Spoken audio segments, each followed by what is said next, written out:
Welcome to Klepper's Corner, the only place brave enough to ask, wait, did that actually happen all in 1 week? We've got climate chaos, political prostate exams, presidential phone of fascists, and a K-pop group more organized than Congress. So buckle up, because in the great theme park of 2025, this week was the Tilt-A-Whirl, operated by a raccoon with a Red Bull addiction. Florida's weather has gone from sunburn and gators to soggy socks and grandma's Tupperware picnic canceled.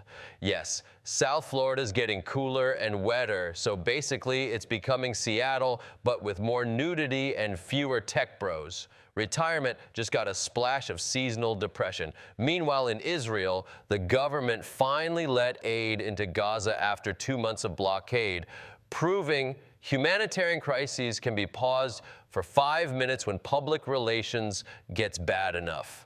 The military wanted strategy, the far right wanted scorched earth, and Netanyahu just wanted everyone to know he still exists. Back in the U.S., President Joe Biden is reportedly battling an aggressive form of prostate cancer.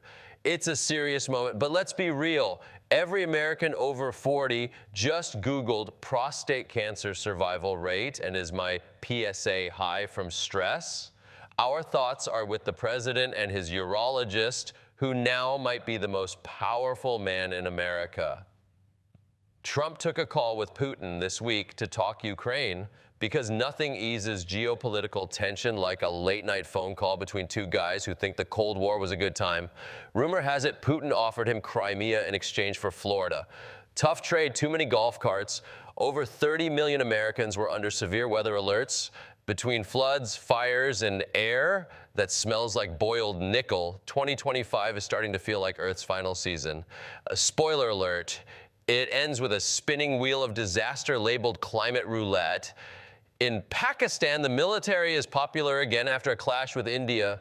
Nothing brings people together like nationalism, amnesia, and well-choreographed jet flyovers. Trump held an overnight meeting with House Republicans, pitching his agenda like a deranged QVC host. For just 3 easy payments of democracy, you too can own this wall, this war, and this wild new bill.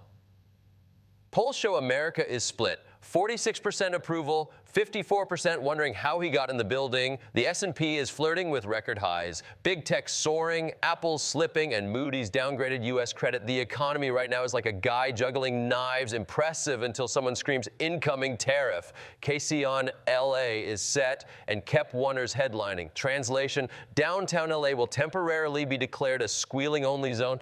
If you don't know who Kep Wonder is, don't worry. Neither does your dad, and he voted 3 times for Pat Buchanan. Trump met with South Africa's president and handed him articles about white farmers being killed, because when Trump reads one headline in 2018, it becomes his foreign policy forever. The man treats Snopes like it's CNN+. In Uganda, the treason trial of opposition leader Kizza Besigye was delayed again, but hey, they did get a new lawyer, Kenya's own Martha Karua. It's like Law & Order, Nairobi unit. Becky Armstrong might have cut her hair. That's it. That's the story. Thousands are crying, tweeting, and possibly drafting federal legislation about it. Democracy is still working. Warriors guard Moses Moody had thumb surgery and will be back for training camp. You heard it here. 2025 is going to be the year of the opposable digit comeback. FN Arena released its top 10 stories, none of which they told us about. So basically, it's a BuzzFeed quiz where you don't know if you're which Taylor Swift era or which currency crisis. And Trump?